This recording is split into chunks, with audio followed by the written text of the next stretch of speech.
Yo, welcome back to my channel. So this year I've been able to go to TIFF and watch a few movies, and one of those movies that I was able to see was The Fabelman by Steven Spielberg. If you haven't heard about this movie, don't worry, I just learned about it literally last week.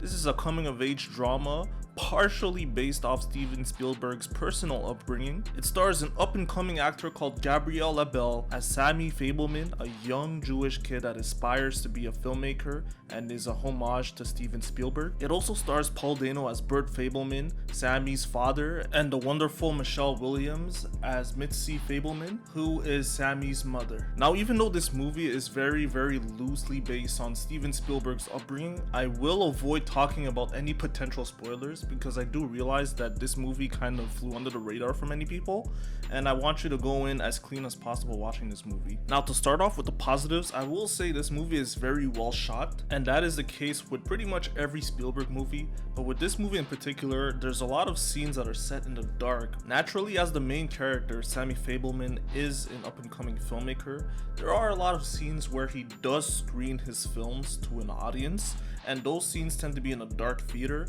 but the way the scenes are lit, it's kind of like Nope, where the dark scenes are lit in a way where you could clearly tell that it's dark, but you could also clearly see the elements in the scene, such as the people and the objects, without compromising the overall visuals. Now, even though everybody in this movie was fantastic, Paul Dano kills it as Sammy's father, and so does Gabriel Labelle, but I will say Michelle Williams' performance really does stand out in the movie, and I believe that she has positioned herself very well for a Best Supporting Actress nomination this Oscar season. Seth Rogen also stars in this movie, and he's almost unrecognizable as his character is very different from what he usually plays. Of course, he gives a great performance, but there's not much to judge there as he's not in the movie all that much. I thought this film was very well written, and the story I think progressed very well in a natural way without much turbulence. The story really centers around Sammy Fabelman and his two parents as they go through life, moving in between different states and getting into different situations. I thought that Sammy and his mother Mitzi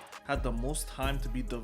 The movie does a really good job in letting the audience connect with Sammy and understanding why he is who he is and why he has this driving passion to become a filmmaker for a living. It was really interesting to see as Sammy grows up and becomes more and more involved in the art of filmmaking, the clashes that has with his father. As his father, Bert Fabelman, is quite like the opposite of Sammy. He's more of a straight man. He sees filmmaking as just a hobby, similarly to playing with toys. He doesn't view it as a serious endeavor that could be a career for his kids. And that tension slowly builds up throughout the movie and kind of crescendos at the end. And it's one of the things about the script that keeps you engaged in the story throughout the movie, because this is a long movie. Paul Dano's character stands in stark contrast with Mitzi Fabelman, which is played by Michelle Williams. She is a lot more open to Sammy's filmmaking endeavors right from the get-go actually. Her character views art as a passion that should be pursued at all costs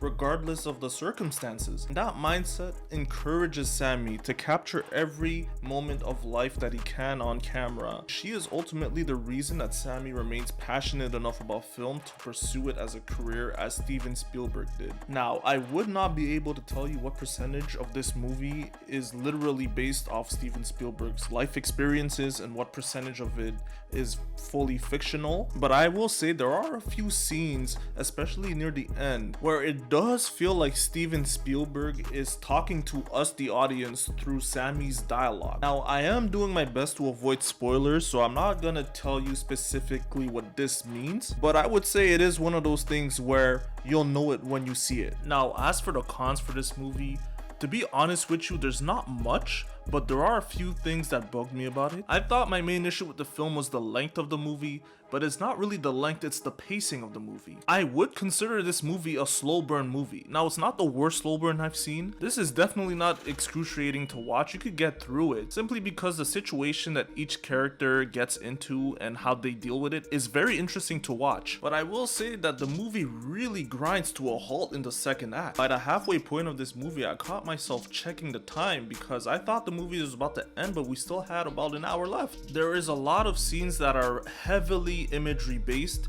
and that's fine and all, but I think a lot of that happens in the second act, and it just kind of grinds the story to a halt because a lot of the characters are not really doing much. Film becomes comparable to Once Upon a Time in Hollywood in the second act. It just becomes a day in the life of the Fabelmans family at that point, and it's fine, but you still get the character progression from our three leads, Sammy Fabelman and his two parents, but it is very slow. I don't know if this is the right way to say it, but I kind of wish that in the second act, each character was kind of pushing towards a goal. And my issue is that they kind of don't, and everyone is just living the day by day. Now, another issue I have with this movie is that there's certain character actions that are taken that are not really motivated by anything, and quite frankly, is kind of random. Without getting into too much details, one example of this is when Michelle Williams' character, she takes the kids and drives to a place, and I was just left wondering, why did she do that? The movie never really explained what happened there. Now, the first and third act of this movie were perfectly paced in my opinion,